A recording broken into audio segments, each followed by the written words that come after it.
Hello, I'm going to be reading through my game development document for my game Latch. Latch is a third-person sci-fi action game with a 3D cartoon art style. You play as a newly hatched alien baby lost in a colonial human compound in search of its mother. The Latcher is defenseless and must rely on hosts to navigate the hazardous hallways and combatant colonists. As the player learns the strengths and weaknesses of each enemy, they are rewarded by a satisfying flow state, finding its first unaware host to latch onto, attacking and downing enemies with that host's weapons and abilities, then hopping to the next downed enemy best equipped to dispatch of the next, and so on. A core tenet of Latcher's gameplay is its externality from the initial player character, the Latcher, with weapons, gadgets, and armor all fixed to the enemy characters.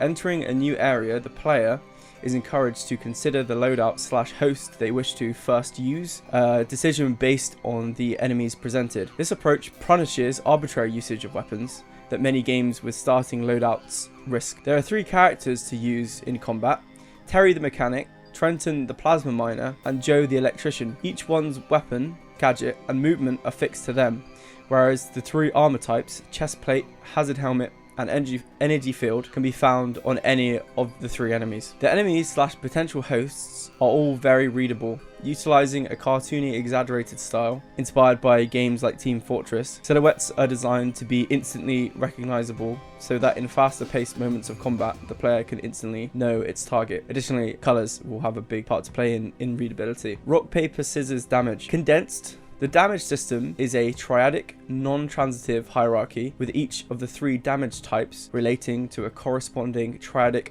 transitive hierarchy of armor damaging effectiveness. The reason to pick one damage type over another then comes with an unequal composition of damage and armor types in a section, as well as the differing mechanics and weapons, gadgets, and environmental factors. Terry the mechanic is equipped with a Spanner-matic, a medium range 30 spanner round magazine submachine gun with low bullet drop and a quick reload, and a handy grabber, a 4-fingered extendable robot arm with no reload that deal metal damage. Metal damage is most effective against the hazard helmet armor, smashing the glass visor, medium against the energy field as it malfunctions the emitter, and finally useless against the metal plate, simply pinging off. Trenton, the plasma miner, has a plasma saw, a short range large melee weapon with no reload, and a plasmortar, a shoulder mounted arc firing plasma mortar with a long reload that deal plasma damage. Plasma damage is most effective against the chest plate, melting the metal, medium against the hazard helmet, slowly eroding the visor, and ineffective against the energy field as the plasma just melts off of the field. Joe the electrician is equipped with a zap trap, a single shot launcher that fires electrical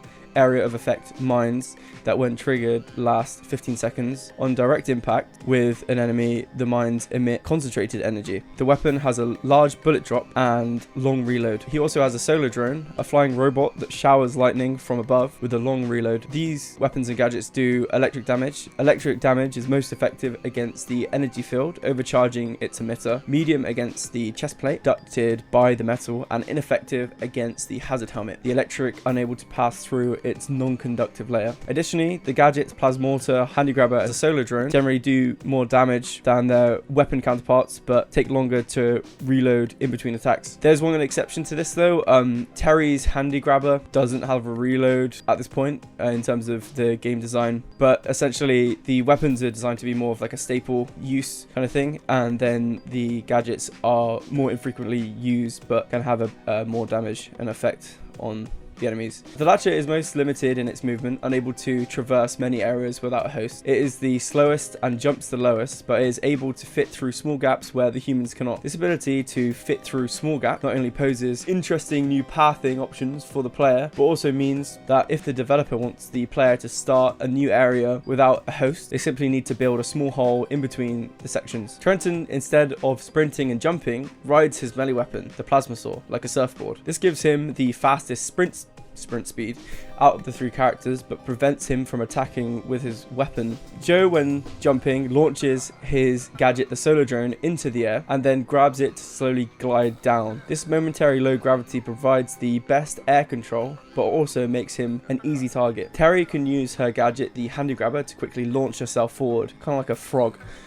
This could be used to evade danger, but equally its speed risks putting her in a situation with more danger and hazardous surfaces. As well as having unique movement abilities, the characters can also all perform a dash. With the amount of incoming projectiles and melee attacks, it is essential to have a single ubiquitous and reliable form of evasion to prevent the player from ever being stuck in an unfair emergence of combat. Similar to the most average and least viable damage forms, it's important to provide the player with something when the most effective option isn't available. External from the core combat loop, the 3 damage types, plasma, metal and electric, can all be used to interact with specific environment elements. Some metal surfaces such as doors and cover can be melted with Trenton's plasma damage to open new paths and lines of sight. Terry's metal damage can interact with machines like sentry turrets and small robots to turn them onto her side, and Joe's electric damage can power on or off any electrical device like terminals and speakers. Plasma, metal and electric barrels litter the sandbox. Each with enough punishment from their respective damage types can be exploded. When the plasma barrel explodes, it melts any nearby metal surfaces, leaving a pool of corrosive goo. The electric barrel disperses a cluster of bolting energy that powers on or off any nearby electrical devices. The metal barrel ejects hot shrapnel that interfere with machines, making them turn to your side. The barrels are an extension of the core damage system. For example, in a room filled with electric barrels and enemies with the energy field armor, you would be smart to find a Joe to latch onto, as he can explode the electric barrels and destroy the energy field for massive damage. These environmental elements are designed to engender a secondary level of consideration when in combat and, I suppose, surveying an area, that when incorporated effectively result in a well-earned power fantasy. So in my mind it's kind of like a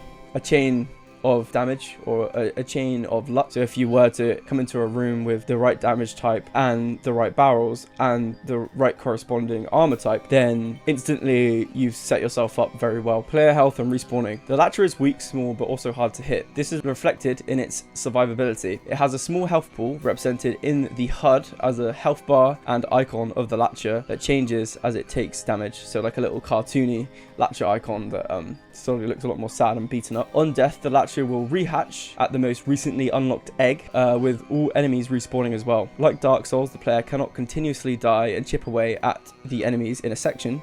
Instead, they must learn from their previous attempts and try a different strategy with the same level of challenge each time. When latched, the damage and armor system applies to the player as it does to the enemies. To indicate the condition of the armor, a health bar is shown in the HUD. In addition, an icon representing the armor type degrades to represent its condition along with the 3D asset. So like the Latcher, there'll be kind of like a cartoon icon which slowly has more damage kind of on it to communicate that. The armor of a host is slowly replenished if no damage is taken. When an enemy's armor is reduced to 0, it falls to the floor in a down state and becomes latchable. Latching downed enemies instantly brings their armor back up to maximum. Otherwise, I suppose, if you were to destroy the armor, they would essentially just be dead and unlatchable, you know?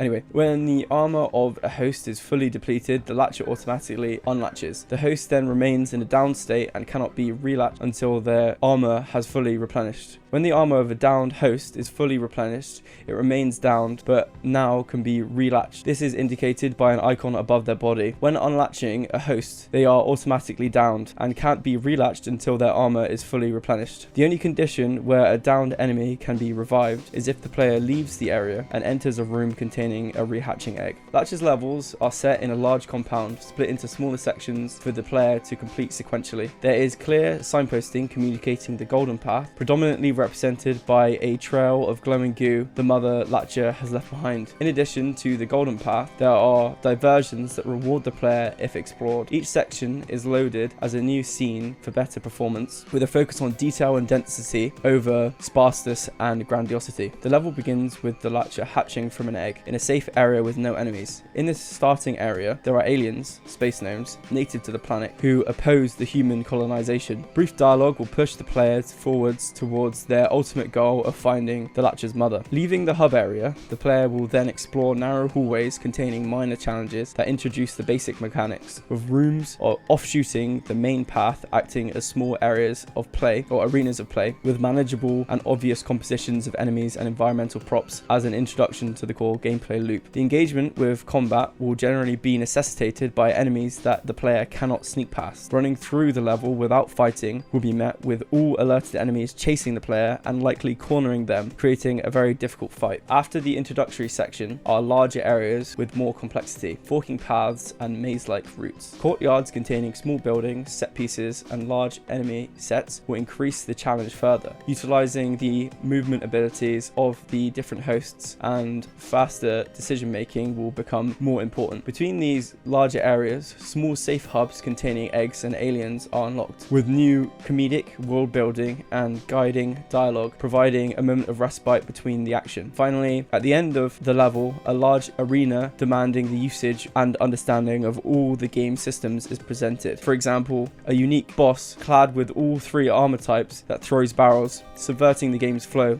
creating a novel challenge and satisfying crescendo. After completing all 3 levels, the player enters a room containing its mother. They are then presented with the final choice: latch onto its mother or kill it. Obviously, the whole 3 levels thing could be changed depending on how well the first one goes, and I think it's cool because the whole scene where you have to choose whether to kill your mother or not could be kind of put at the end of a single level to just round it off, if that makes sense. But in my mind, 3 levels is definitely achievable in a year. The story follows a baby alien native to the planet Grelbulon 9 called a Latcher. The Latcher, having just hatched, like many newborns, first instinct is to latch onto its mother, but its mother is gone. Finding itself in a neglected section of the colonial compound FL Facility G9-3, the Latcher is first met by friendly space gnomes, another native of the planet. The space gnomes are also victims of the human invasion, as the company Freighterlight, partnered with Premium Plasma, have been mining in their cave dwellings. They have now been forced to the surface. The space gnomes, discovering this Latcher with the ability to mind control their enemies, are more than happy to help. Traversing the labyrinthine space base, the Latcher learns the true nature of its foe. Freighterlight has been predating on the desperate and overpopulated Earthlings by offering them a fast-track contract to the stars, but the adverts weren't all that they seemed, as Freighterlight employees are treated like guinea pigs, forced to endure the harsh conditions of the unforgiving planet and test the viability of full planetary colonization.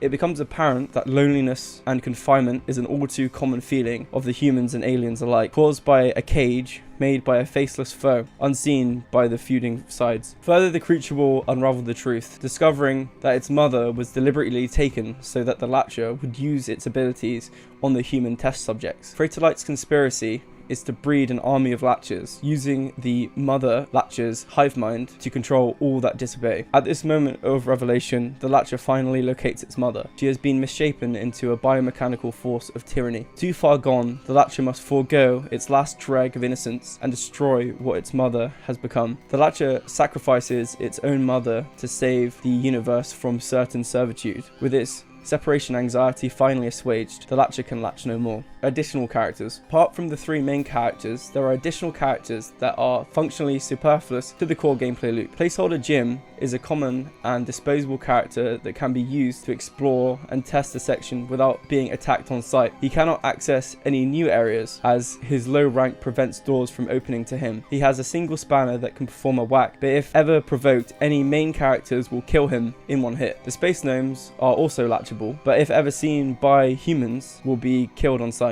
Additional characters are latchable because latching is core to the identity of Latch. Even if some characters don't offer any tools to progress, limiting this feature from the player would create a feeling of incongruency. Each character has a custom rig and animations to further their individuality and readability. When the character isn't latched, their animations are more humanoid to represent their mental lucidity. When latched, the animations become more erratic and puppet-like to show that the Latcher is controlling them. Sound and voice. All characters are voiced with a focus on a tight roster of characters with rich and varied dialogue, rather than having many characters with few lines each. Allies and enemies speak towards the Latcher, as well as more general mutterings pertaining to the greater world. When hosts are latched, internal dialogue is played as the Latcher accesses their mind. Radios play music, and monologuing hosts can be found in the level, adding an ambient sense of scale. Modular clothing. The character models have been developed so that each clothing piece can be removed or changed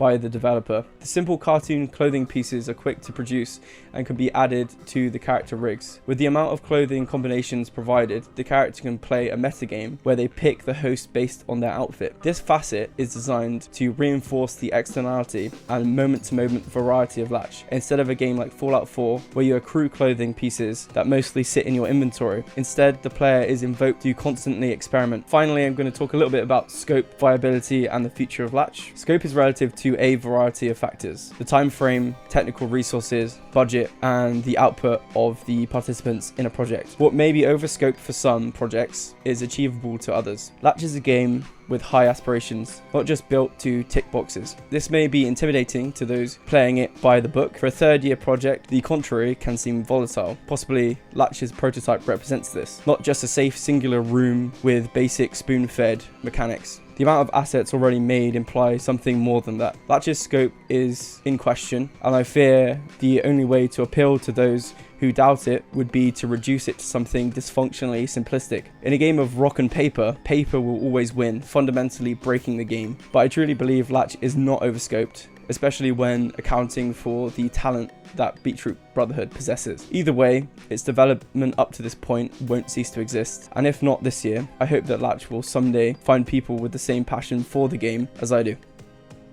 If you got this far, thanks for listening to me read my GDD.